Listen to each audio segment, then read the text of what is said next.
이제 만세죠. 오늘은 산문문학 3작품 해야 돼서 조금 지겨울 수 있는데 봅시다.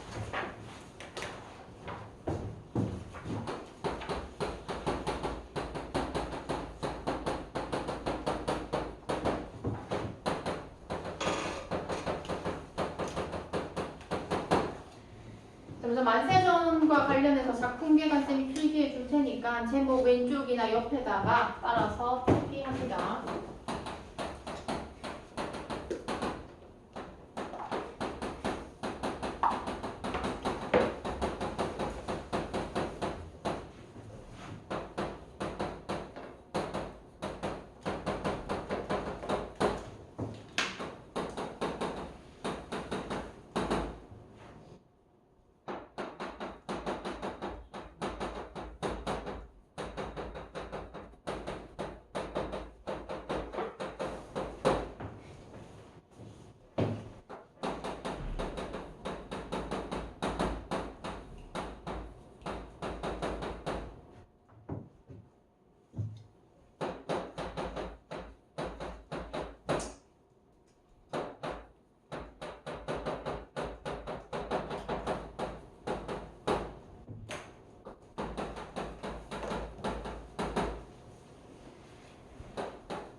경제 잘 안 되는구나.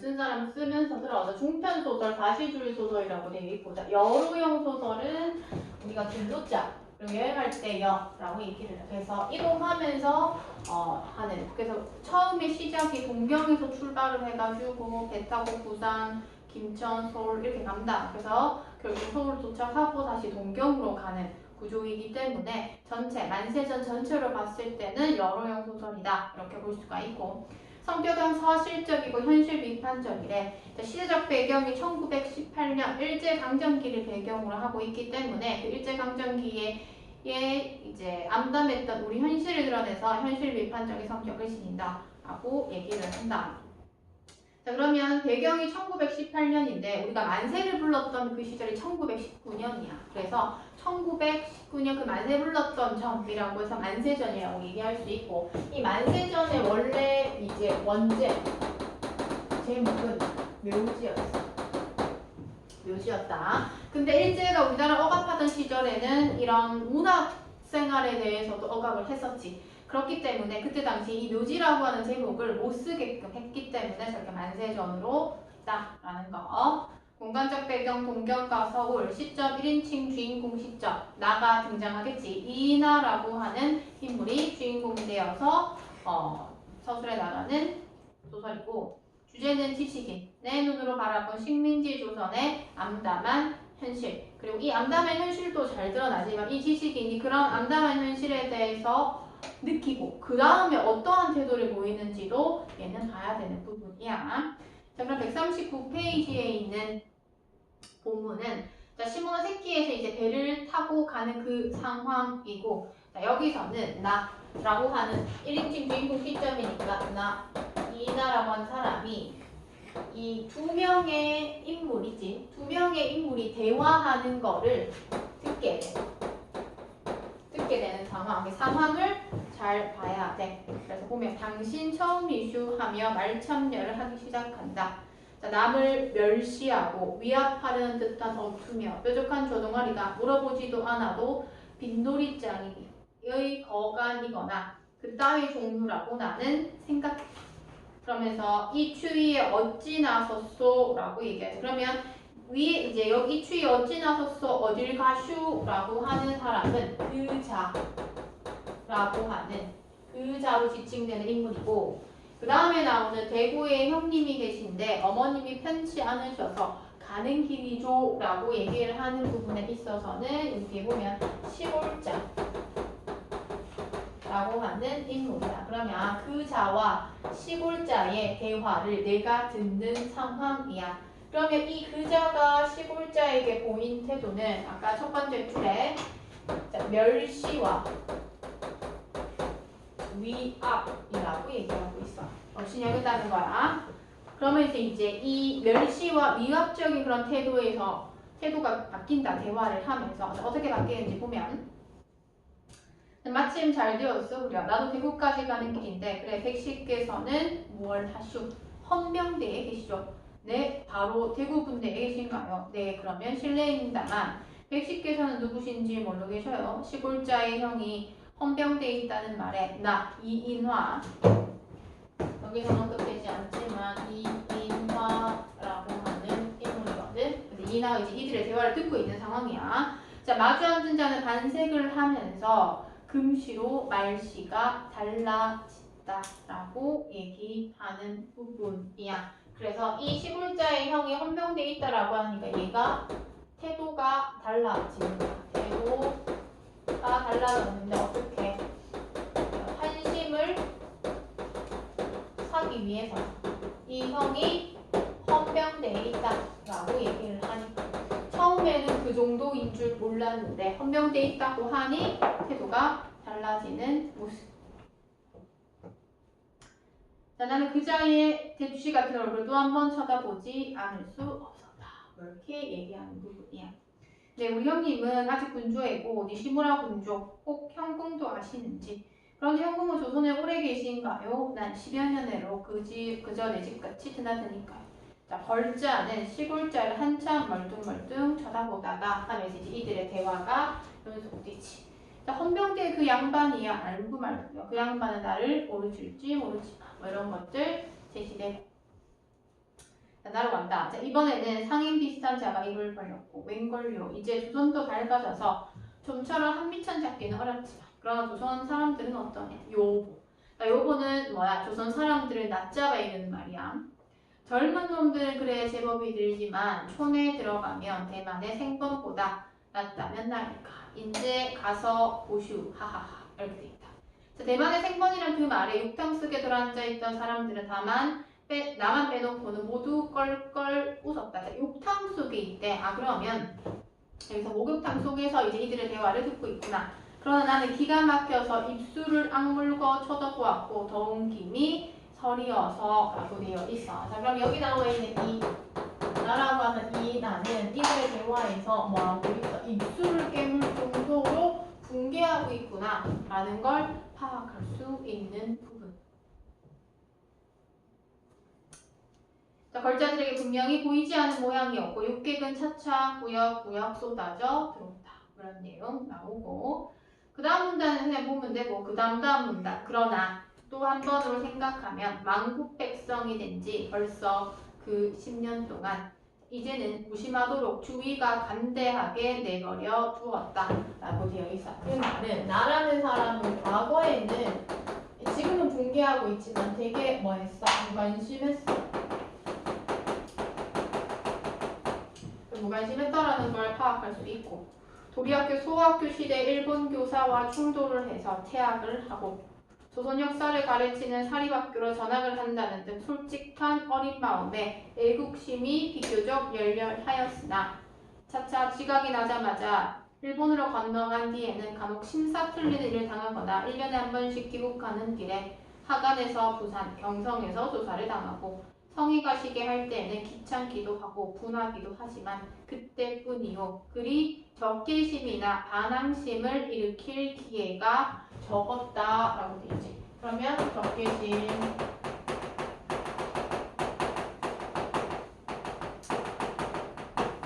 이런 것들이 적었었대. 그러면서 적개심이나 반항심이라는 것은 압박과 학대에 정비하는 것이니 사실 그것은 민족적으로 활로를 얻는 유일한 수단이다. 그러나 7년이나 가까이 일본에 있는 동안 경찰관 외에 나에게 그다지 민족관념을 굳게 의식게 하지 않을 뿐 아니라 원래 정치 문제에 흥미가 없대.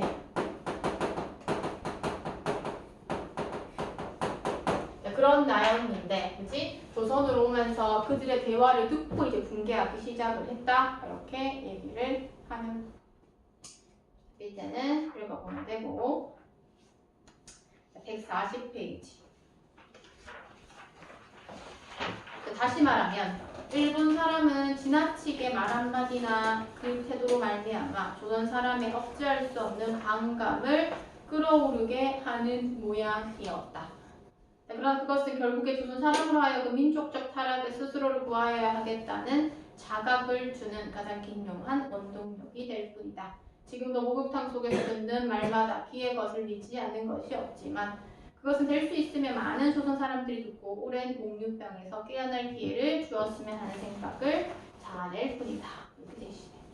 이제 그다음 141쪽. 이 부분은 미래엔 쓰는 학교는 미래는 아니고 천재 쓰는 학교는 이 22세쯤 된 책상 도련님 이제 요 부분, 그지? 요 부분이 이제 교과서 시험 범위에 포함되는 내용이야. 그러니까 22세쯤 된 책상 도령님인 그때의 나로서는 이라고 되어 있다. 여기서는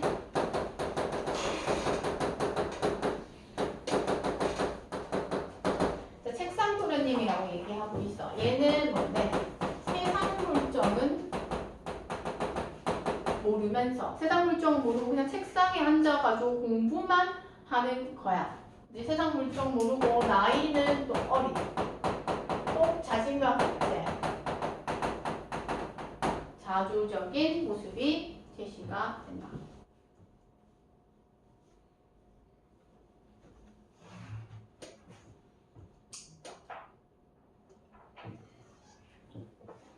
이런 이야기를 듣고 놀라지 않을 수 없었고 인생이 어떠하니 인간성이 어떠하니 사회가 어떠하니 해야 다만 심심파적으로 하는 탁상공론에 불과한 곳이다 라고 되어 있는 탁상공론이래.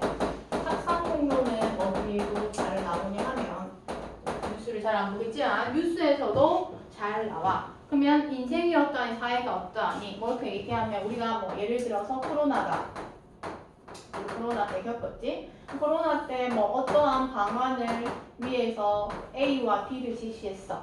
근데 실전에서 뛰는 뭐 예를 들어서 의사나 간호사나 뭐 보건교사나 이런 사람들 있지. 그런 사람들은 뭐래? 그 현실적으로 불가능합니다. 이런 얘기하지. 그럴 때 탁상공론하지 마세요. 이렇게 얘기를 해. 그 말은 무슨 말이냐? 그 현실의 상황을 고려하지 않고 그냥 책상에 앉아서 이거 해봐 저거 해봐 하는 게 탁상공론이야. 그래서 이제 책상 도련님과 연계해서 이렇게 나오는 부분이거든.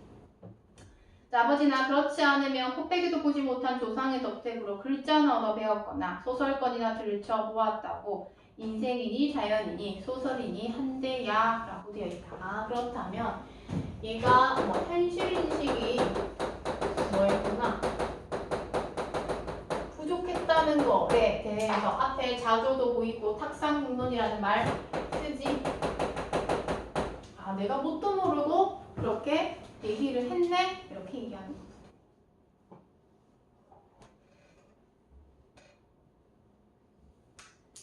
결국은 배가 불러서 호만의 비애를 호소함을 따름이요. 실인생 실사회의 이면에 이면 진상의 진상과는 아무 개감도 연락도 없을 것이다.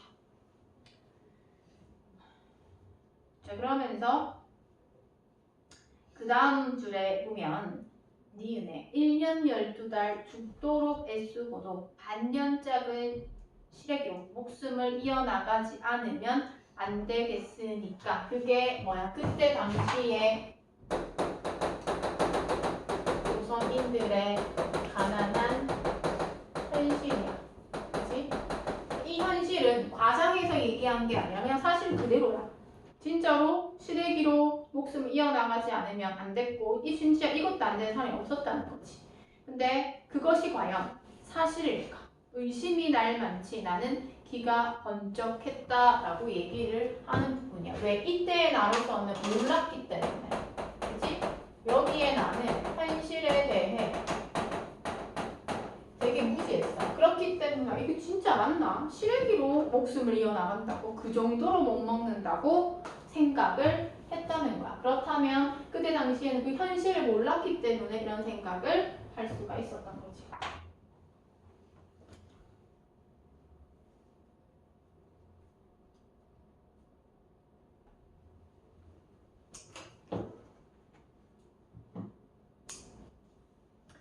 되지. 지금의 나 같은 경우에 조선의 현실을 알았기 때문에 내가 왜 그때 그렇게 생각했을까에 대해서 돌이켜보는 게 첫 번째 문단이라고 보면 됩니다. 자, 다음 문단. 자, 시를 짓는 것보다는 밭을 가려고 한다부터 갈려봐. 그러니 밭을 가는 그것이 벌써 시가 아니냐. 사람은 흙에서 나와서 흙에 돌아가고 흙의 방순한 아주 향긋한 또는 향기가 진한 냄새에 취할 수 있는 자의 행복이여. 흙에 복돋아 오르는 생기야말로 너 인간의 끊임없는 새 생명이니라까지 갈로다. 자, 이 부분은 내가 이제 예전에 농사에 관해서 쓴 시이거든. 근데 이 시의 내용을 보면, 그지? 현실과는 되게 동떨어지. 보면 벌써 밭 가는 게 시다. 사람은 흙에서 나와 흙에서 취하고 뭐 이런 얘기를 해. 지금의 현실은 되게 뭐 하는데 힘들게 살아가고 있는데 그렇다는 건 여기서도 마찬가지. 이것도 현실에 대해서 뭐였기 때문에 무지했기 때문에 그 농사에 대한 뭐가 있었어? 동경이 있어서 이렇게 썼었구나 라고 우리가 파악할 수가 있어. 몰랐기 때문에 동경이 있었던 거지. 그러니 밭을 가는 것 자체가 시다. 이렇게 과거에는 생각을 했다는 거야.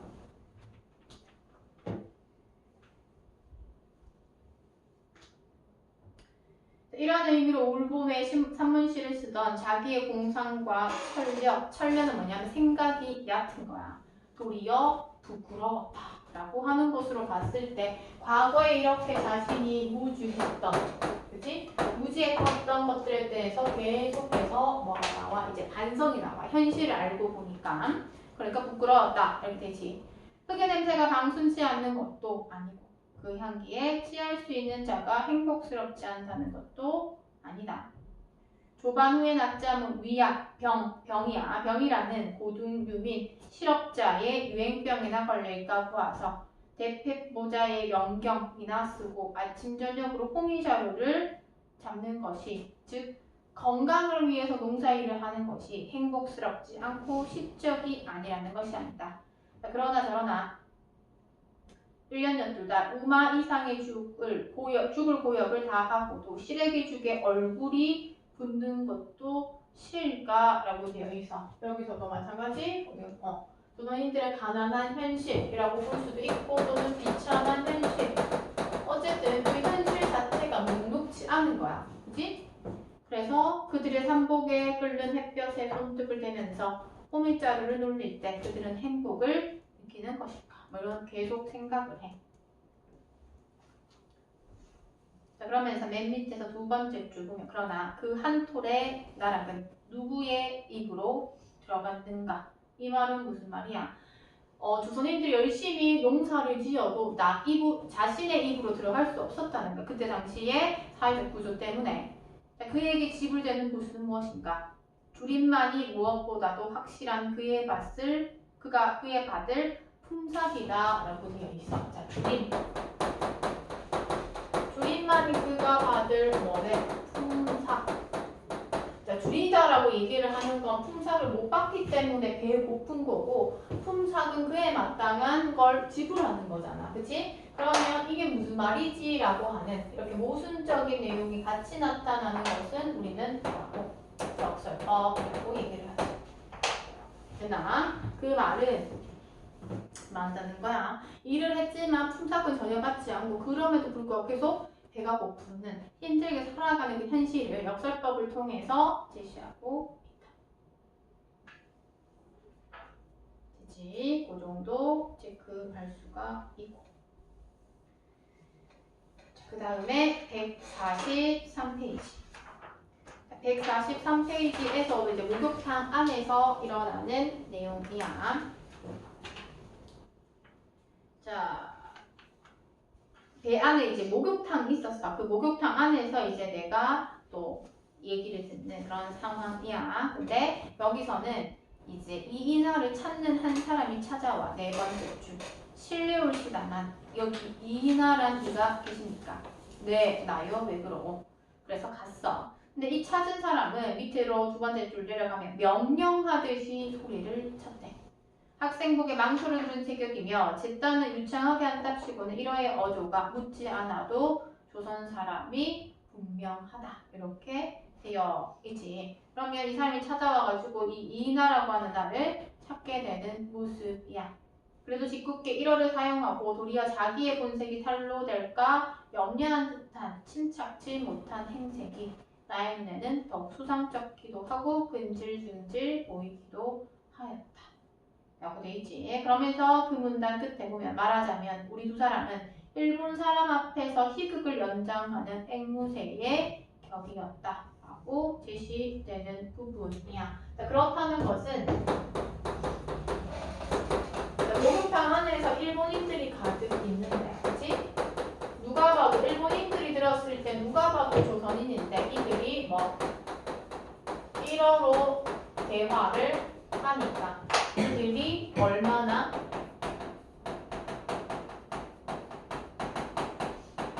우스꽝스럽게 비춰졌겠냐라는 거지.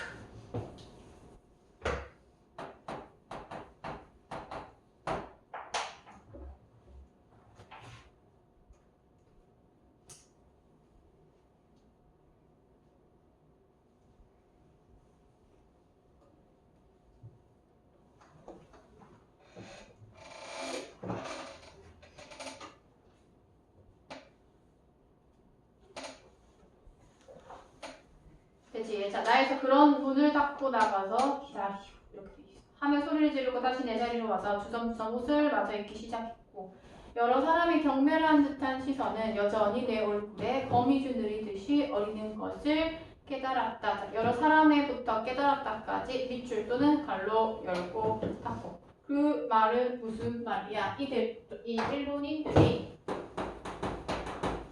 조선인들을 뭐하고 멸시하기도 하고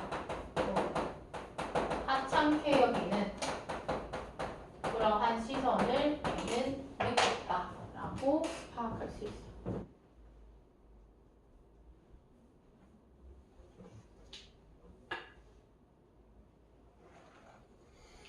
자, 더구나 아까 이야기하던 세 사람은 힐끔힐끔 곁눈질을 하는 것이 분명했으나 나는 도리어 그 시선을 피했고 불쾌한 생각이 목구멍 위까지 치밀어 오는 것 같을 뿐 아니라 어쩐지 기운이 줄고 어깨가 처지는 것 같았다.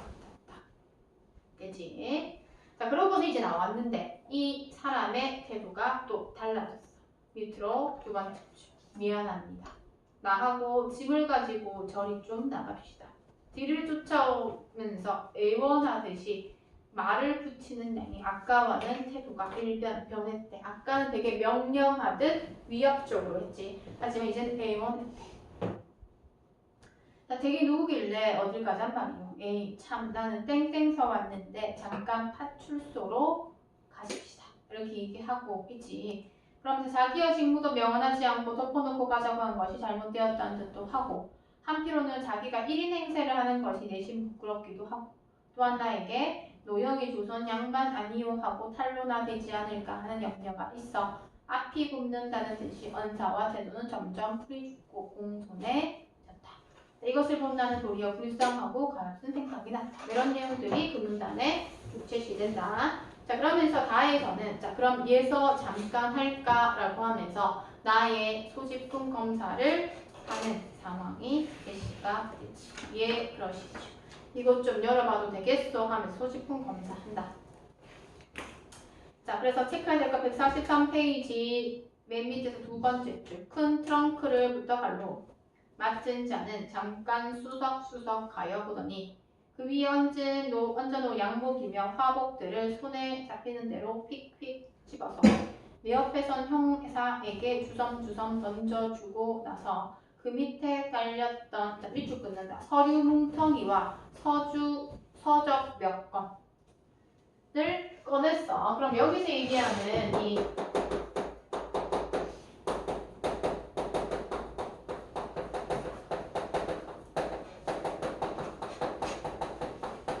이걸 꺼내서 검사하는 이유는 뭐야? 혹시 얘가 시대 배경 고려한다면 독립을 위해서 무언가 꾸미고 있는 것이 아닐까 생각할 수도 있는 부분이고, 아니면 또 사회주의 성향을 가진 아이인가 라고 하는 것. 그래서 이러한 것들을 뭐하기 위해서, 경계하기 위해서 이런 서류 뭉치를 검사합시다, 이렇게 얘기를 하는 부분.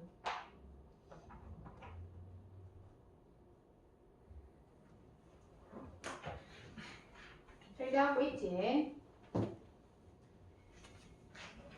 그러면서 분주히 들척거리고 앉았다까지 갈로하고, 여기까지는 정리한다. 갈로 열고 닫은 부분. 소지품 검문을 묘사.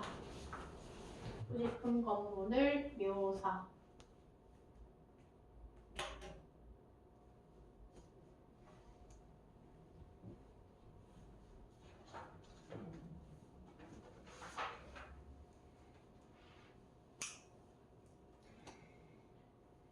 자, 그럼 올라가겠다.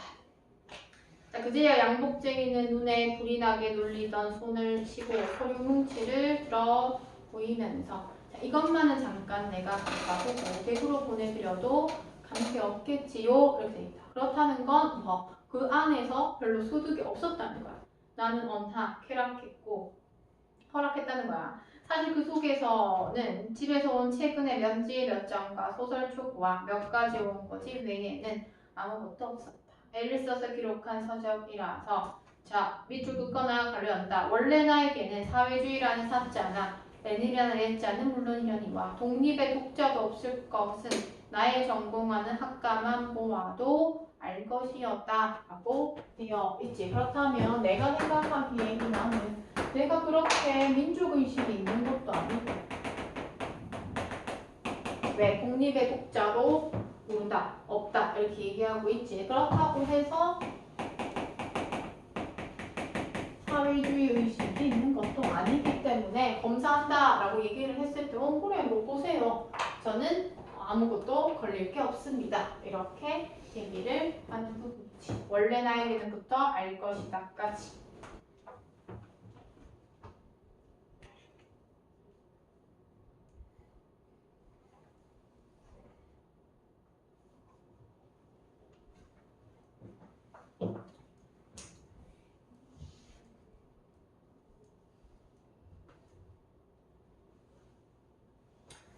그래서 뭐 허둥지둥 이제 가져갔다라고 하는 내용이 그 문단의 제시가 되고, 자, 그 다음 문단. 자, 그 다음 문단에는 이제 부산 행배가 육지로부터 멀어지면서 이제 뭐 그 멀어지는 장면을 묘사하는 부분이야.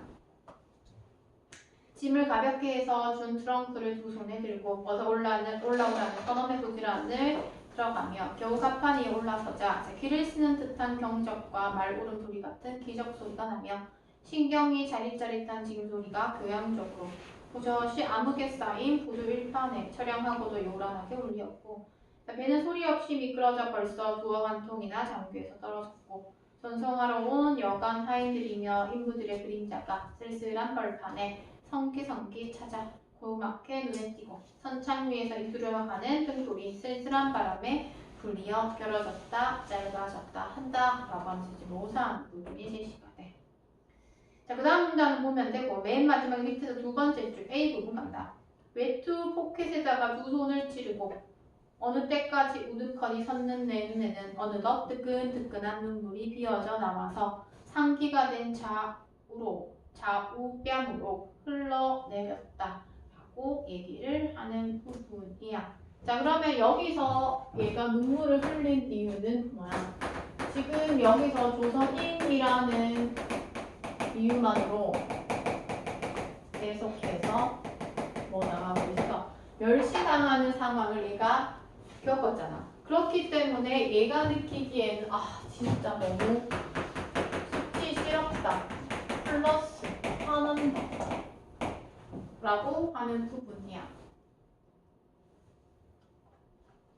그치? 그럼 아까 선생님이 초반에 얘기를 할 때 얘가 조선 현실을 알고 어떻게 느끼는지, 그럼 여기 계속해서 분노하고 막 화나하고 내가 이제까지 무지했던 거에 반성은 하지. 근데 여기서 끝이야. 얘는 지식임에도 불구하고 분노는 하지만 부끄러움을 느끼기도 하지만 맞서지는 않는다는 게 특징이야. 그 지식인의 한계 뭐 이런 것도 언급될 수 있는 부분이야. 막 적교하게 이 현실을 뭐 하기 위해서, 개선하기 위해서 무언가를 하려고 하는 그런 거는 없다. 분노에서 끝, 반성에서 끝이야.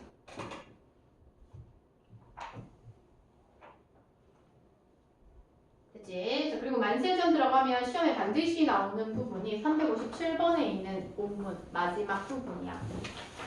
자, 이거는 출판사 상관없이 만세전이 들어가면 이 부분에 대해서 언급할 수밖에 없고 되게 분노가 절정에 달하는 부분이거든. 145페이지 보기에 뭐가 나와 있어. 이제 또 다른 지문이 나와 있는데 이 조선의 현실을 보고 얘는 밑에서 네 번째 줄 이렇게 얘기해. 이것이 생활이라는 것인가? 모두 되져버려라. 145쪽 357번에 포기하고 있어. 착간 안으로 들어오며 얘가 생각하기를 무덤이다. 구더기가 끓는 무덤이다. 이렇게 얘기를 해. 자, 그럼 여기서 우리가 알아야 될 것은 무덤과 그 다음에 구더기. 요거 둘 다 중요한 부분이고, 자, 무덤이라고 하는 건 비참한 조선의 현실을 얘가 무엇으로 무덤으로서 인지하는 부분이야. 이제 구더기는 이러한 일제강점기의 비참한 현실에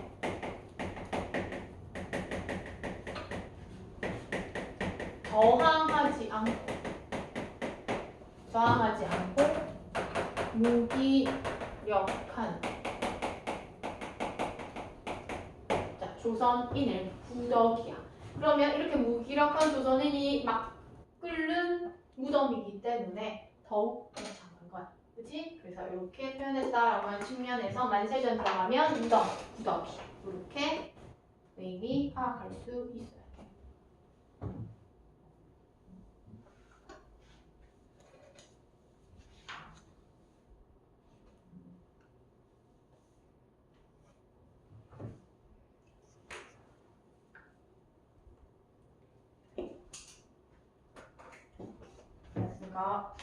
자, 겨울나들이를까지 하고 10분 쉬도록 하자.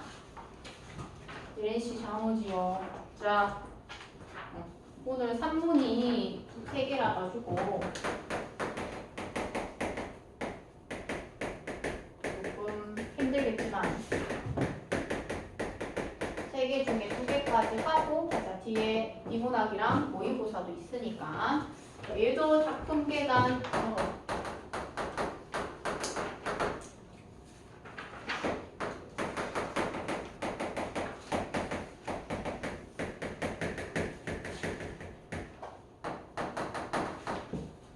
필기해야 됩니다.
자, 원래 단편 분단 소설이고 저기서 시대적 배경이 1970년대라고 되어 있지만 그 내부 이야기에서 즉 내화에서의 내용은 또 6.25 전쟁을 배경으로 해서 저렇게 이제 분단소설이라고 되어 있는 부분이야. 사실적 고백적이고 서울과 온양의 공간적 배경 특정 적혀 있고 주제는 시대적 배경을 고려했을 때 이제 내화에서 제시되는 6.25 전쟁을 배경으로 하는 것. 그 6.25 전쟁으로 인해서 상처와 극복의 과정이 제시가 되고 동시에 가족의 소중함과 삶의 의미에 대한 깨달음이라는 주제의식을 지녔다. 박완서라고 하는 잠깐 많이 들어봤지. 보기 전에 우리는 뭘 봐야 되냐면 361번에 보기 봐야 돼. 그래서 361번에 보면 이야기 1과 이야기 2로 구성이 되어 있어. 우리 이런 구조를 뭐라고? 액자식 구성이라고 얘기를 하지. 자, 이야기 1에서는 여기 나와 있는 1인칭 주인공 시점이나 서술자가 온양으로 가가지고 어떤 아주머니와 노파를 만나게 되는 과정이 이야기 1, 외화야. 그러면 내가 이 아주머니와 노파 사이에서 어떠한 일이 있었는지 이야기를 듣게 되는데 그 이야기가 이야기 2, 내화야. 그래서 아주머니와 노파 그리고 그 아주머니 남편 사이에서 있었던 이야기가 바로 이야기 2고 이 이야기 2가 6.25 전쟁을 배경으로 하는 것입니다. 잘 안 돼. 갑니다. 147페이지. 아니면 147페이지. 147과 148만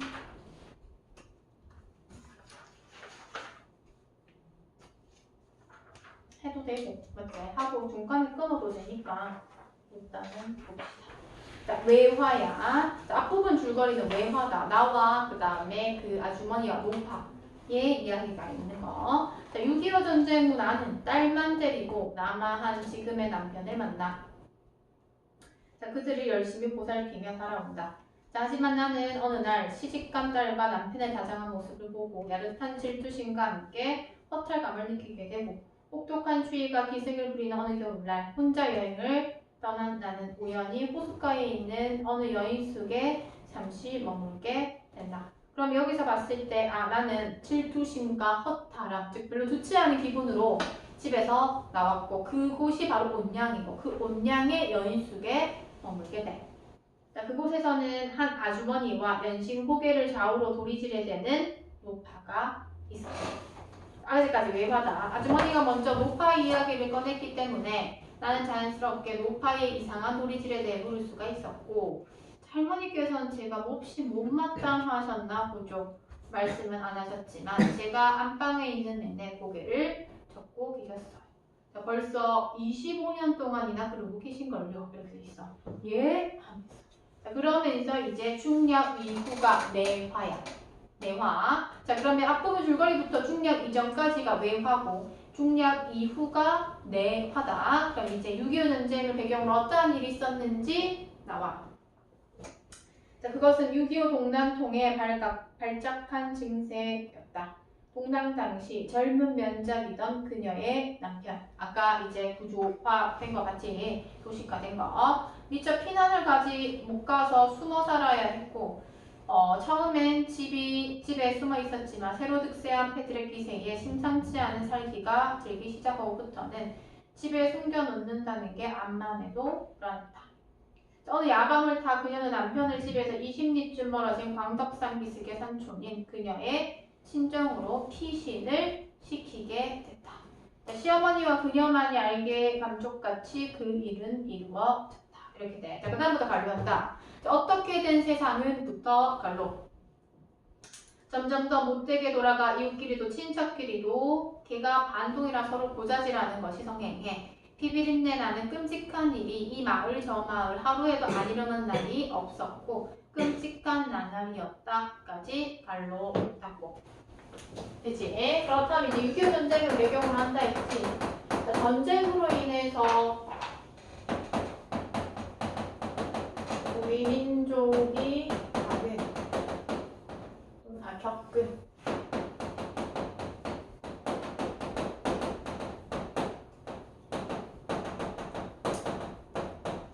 겪은 강화했다. 이렇게 볼 수가 있어.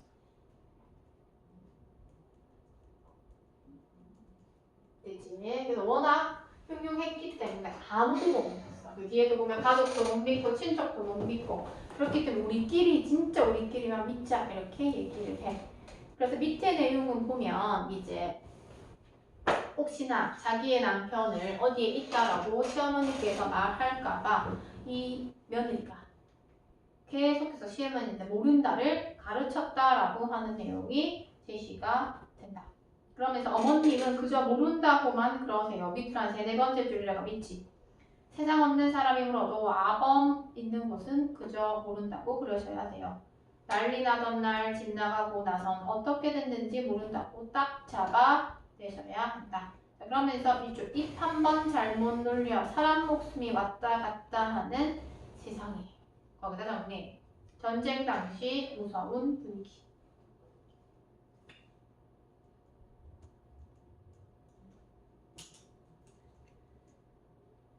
큰댁 식구들이 작은 댁 식구들이 물어도, 즉 사촌이 물어, 친척이 물어도 이쁜 누가 물어도 안 된다. 아무도 믿으시면 안 된다고요 라고 얘기하지. 우리 민족의 그 상처, 이때 당시에 서로에게 불신이 팽배했구나. 워낙에 힘든 상황이었기 때문에. 그녀는 힘차게 둘이 집까지 곁들여가며 거듭거듭 모른다를 교습했고, 시어머니의 성격 나온다. 시어머니는 늘상 겁먹고 외로운 얼굴을 해가지고 혼자 있을 때도 몰라요, 난 몰라. 역시 도리집까지 해가며 열심히 연습을 하는 것이었다 라고 되어 있어. 그러면 시어머니는 어떤 사람이야? 순진하고 그리고 뭘 설명해봐. 순진하고 겁먹었다라고 돼 있지. 자, 겁이